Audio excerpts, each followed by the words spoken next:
Assalamualaikum warahmatullahi wabarakatuh. Buat aja di sini kok nggak lupa saya. Yang hitam-hitam. Judul tari Musare Hitam. atau kebersamaan.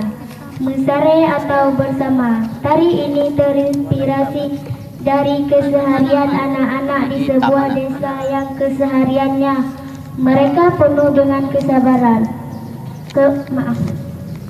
kebersamaan di saat bermain dan juga dalam hal kegiatan yang lainnya.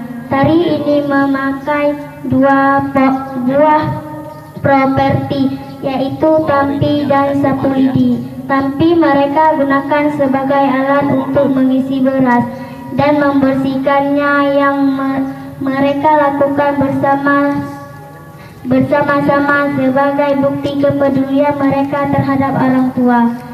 Dan sapu lidi mereka gunakan bersama-sama untuk membersihkan sampah-sampah sebagai tanda betapa pedulinya mereka terhadap alam lingkungan di sekitar.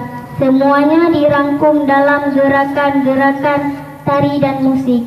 Assalamualaikum warahmatullahi wabarakatuh.